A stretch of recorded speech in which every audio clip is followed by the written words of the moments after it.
My guest today is Mauro Simonetti. He's the CEO and founder of a company called Evolve, and their mission is to educate people on what it takes to really be healthy. And these are my top 5 moments. Number 5. It's the same thing that if you smoke, like inevitably, the tax bill's coming on that smoking. Like it's natural. It adds up. Yep. You don't feel it now at 18. You won't feel it maybe at 25. But at 65, all that 40 years or 50 years of smoking, it's going to come back.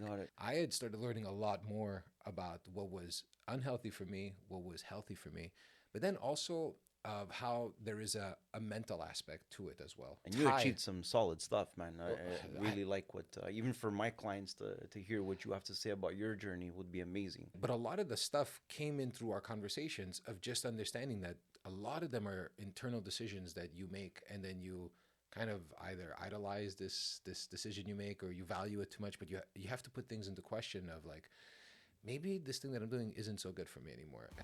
Number 4. Everybody has their own process. Everybody has to go through this differently. So I believe that anybody can do this, but everybody has their own journey. So my job is to make you realize what you're doing by helping you in your journey. Exactly. It's not mine. I have had mine, and I still have my own things. Everyone is walking in with things you'll never know. No matter how much they tell you, there is a whole bag of shit that you will never even get an understanding of. And every night they go to bed with it, and every morning they wake up with it. So you'll never know what's really going on. And you just hope that they understand that there's all these things, and how are they going to cope with them and get better at whatever it is that they want to do with those things now. Number 3.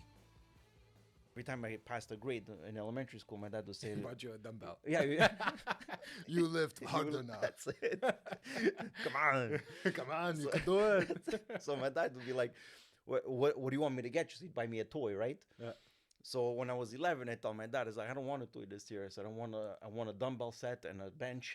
So my dad's like, what are you talking about? He's like, I want to train and I want to get better for my just watched Predator and fuck it. I want to get ripped. Right? Commando, carrying logs. So I was like, okay, I'll buy it for you, but I want to see you do this. He's like, I'm going to do it. That first time I trained, that feel, I'm still hooked on it. Yeah. I'm still addicted to that feel. So every every time when I go to train, I still look for that feel, and it makes me feel really good. Yeah. So I told my dad, I said, 100%. I'm glad you're saying that. He goes, Papa, like, for me, it's a lifelong thing. I said, if I'm 90 and I'm deadlifting, right? Yeah. And I said, if I die in the gym deadlifting, I'm going to die with a smile. Yeah. Number 2. You know what I mean? Out of all your meals, you fuck up 20%. You are still 80% better than what you were. Yeah, and I think that's the key, that people, like, they always have this perfection. I think they're obsessed with health or excuses, perfection. But perfection is usually the thing that will destroy the progress. Yeah. Because you're like, if it's not perfect, then I'm not going to do it. Well, nothing is perfect. You got it. There's always going to be a fuck up. There's no such thing. The weather's going to suck today. That's why you're not going to exercise. There's no food in the fridge, or it looks like there's no food in the fridge, so you're going to eat whatever fucking garbage. Some people will eat garbage just because it's raining outside. Yeah, I know. I'm an emotional eater. I know that.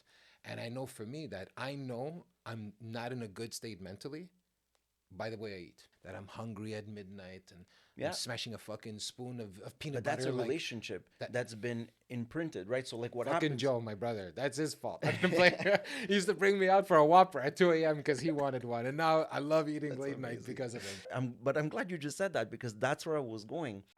Number 1. Need to do something to help people, because no child should grow up watching their parents suffer like that. It's not right. It's not cool. And there are other solutions to making things better. And my mom is living proof, because I helped her immensely.